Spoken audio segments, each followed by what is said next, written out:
So it is now my honor to introduce a longtime friend and supporter of the AMOS conference. He has certainly been on the AMOS conference stage many times before, so we're delighted to welcome him back, General William Shelton. He is currently chairman of the board of directors of the Space Foundation and former commander of the Air Force Space Command. He will be introducing our keynote speakers. Thank you so much, General Shelton, for coming back. Welcome home.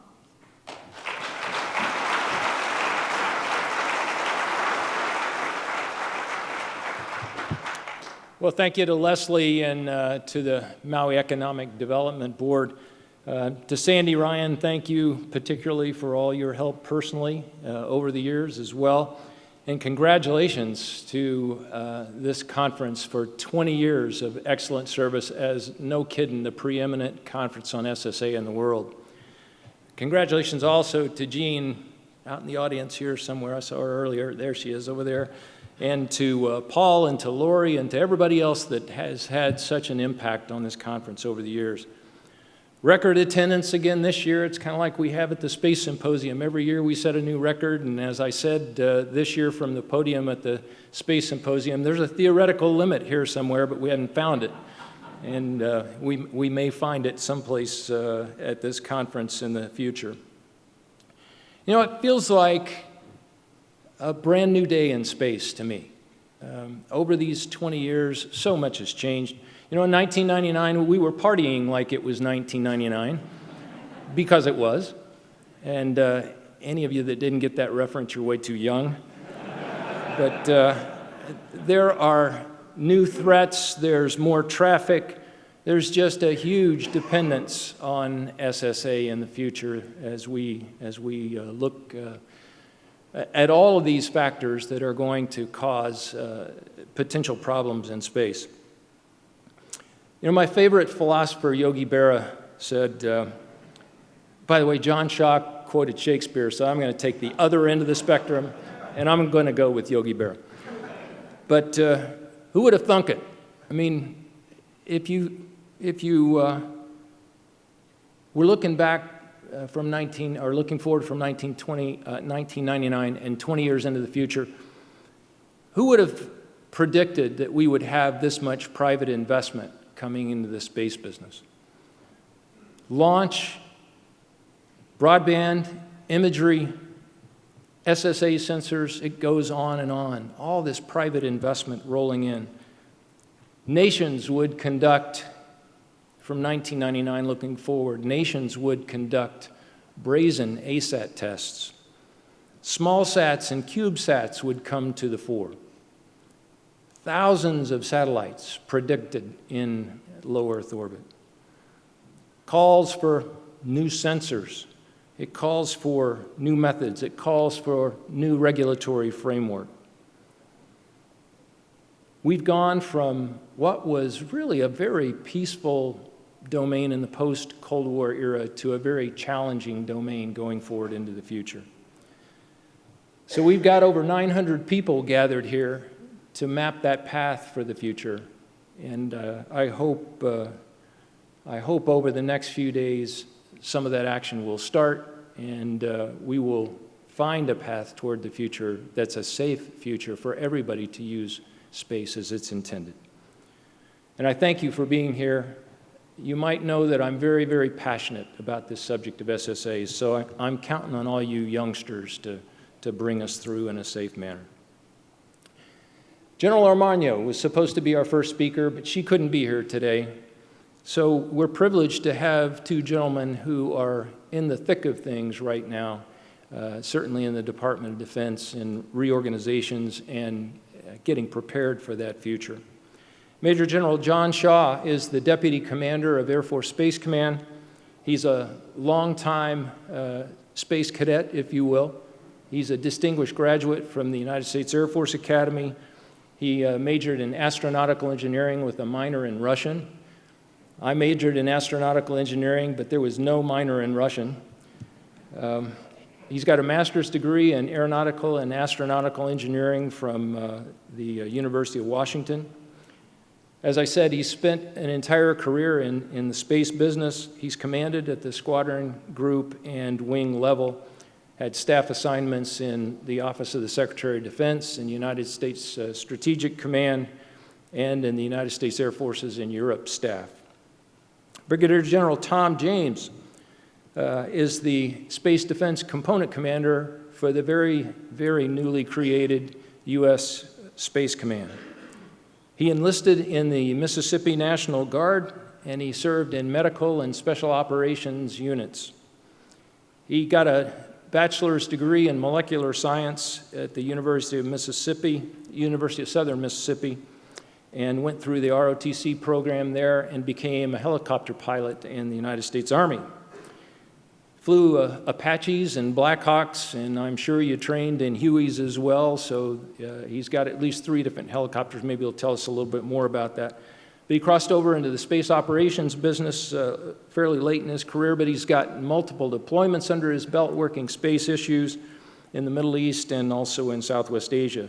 He's commanded at the battalion and brigade levels, and these are 2 very, very accomplished leaders who, as I said earlier, are really charting our course. So please welcome first General James, and then General Shaw will come up behind him.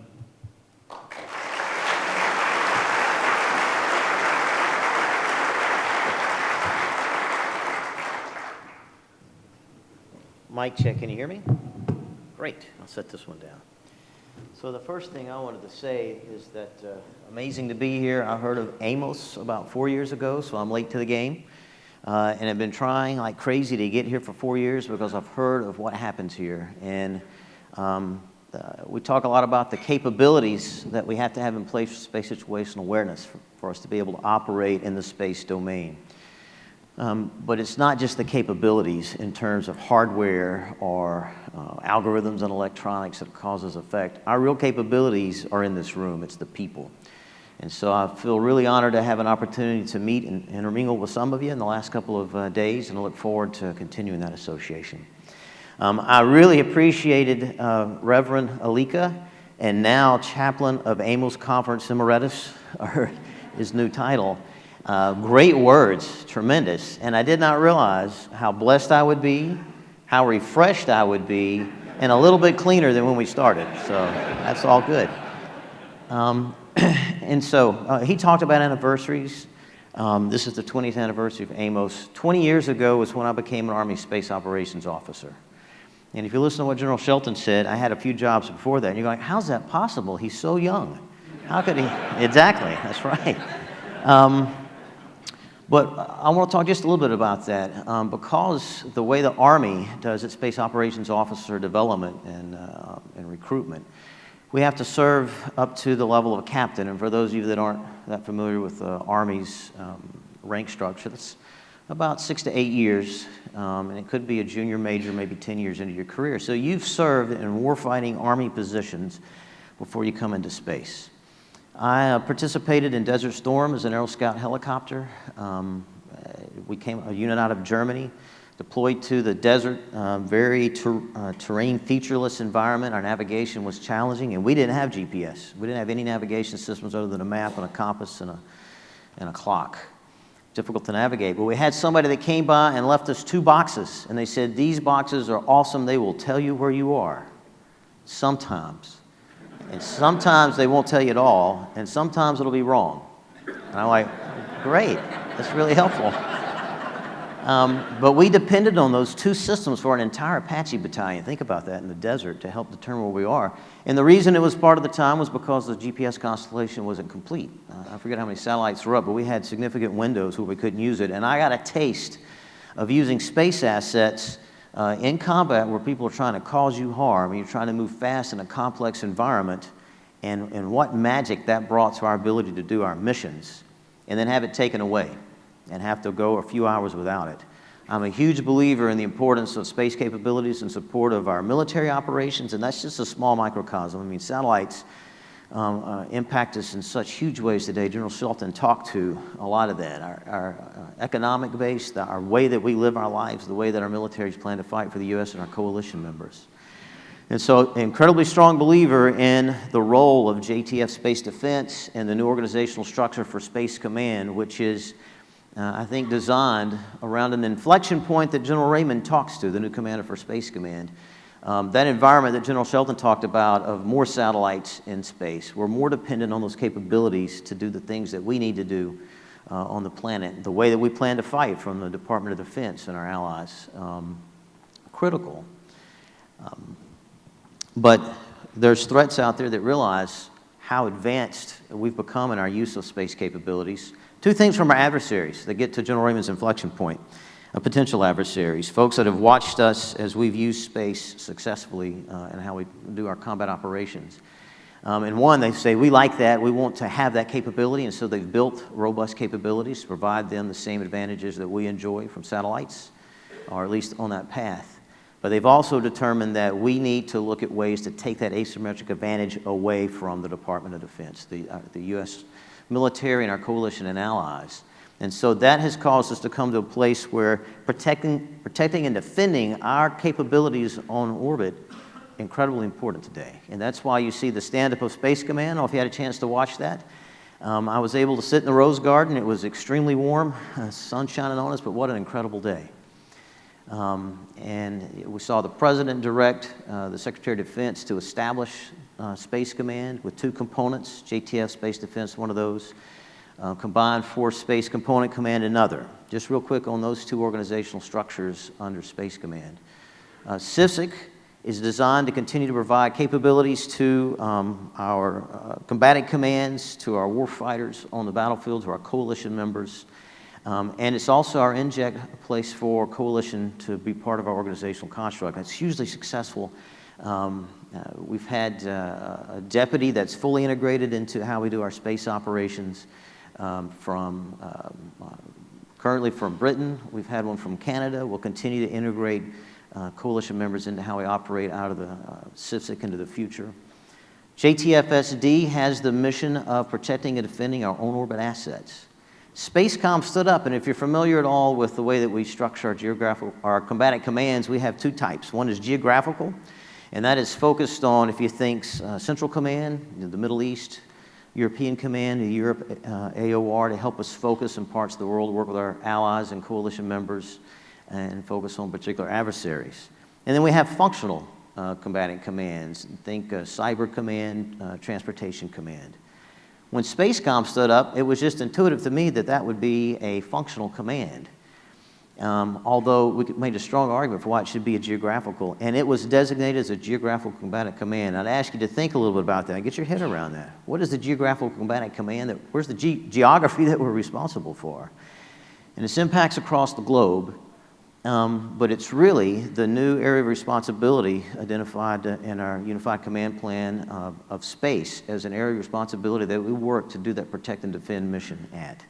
And those are tremendous changes in the way that we think about military interaction with space. And so that's going to lead us. I think it's important, back to General Raymond's inflection point, because of the national dialogue we have, an international dialogue on the importance of space is developing into a domain where we expect conflict to extend into, and how do we prepare for that eventuality.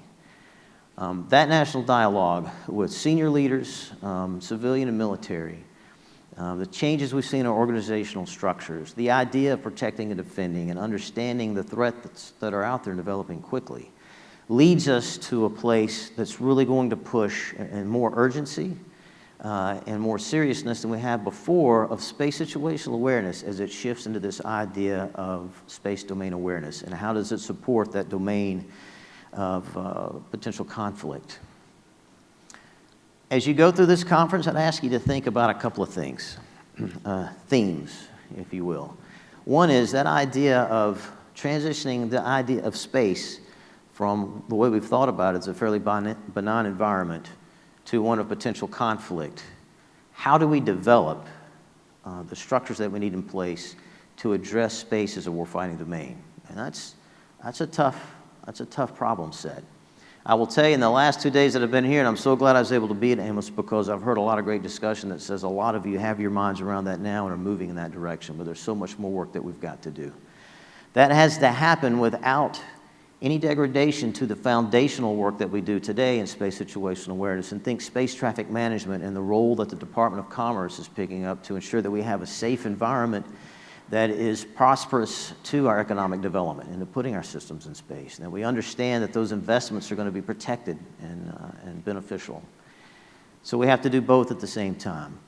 I think that another incredibly important part we have to focus on is strategic partnerships, and General Shaw will talk to some more of that here in just a second. But it's not just our coalition and allies. We've had great success. If you look at the Sriva War Games that just completed, if you look at the fact we've got 20+ countries that share SSA agreements with the United States and with each other, we've really got a strong path. We continue to look at how do we grow that. But it's the industry piece, it's the commercial piece that goes along with that as well. It's the universities, it's the whole of government.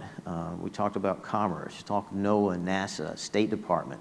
There's so much more that we have to continue to work towards. So one of the things to think through is how do we strengthen and grow those strategic partnerships.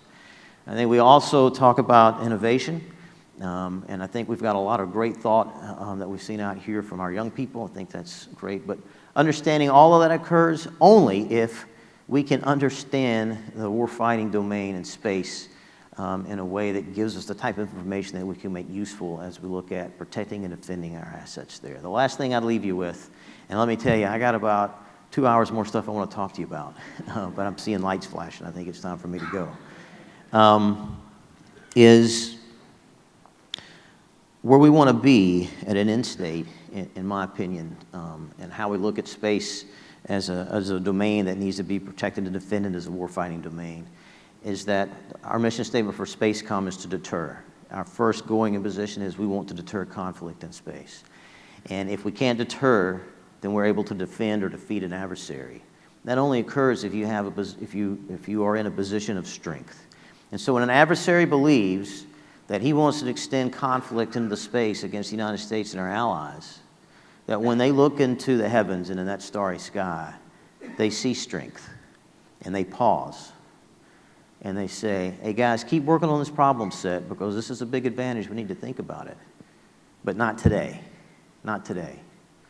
And then our job is to ensure that that day never comes. And so we allow space to be what it should be, for the use for economic growth, to continue to improve the way we live our lives, and that through our strength and through our coalition partnerships, that day never comes. Thank you very much.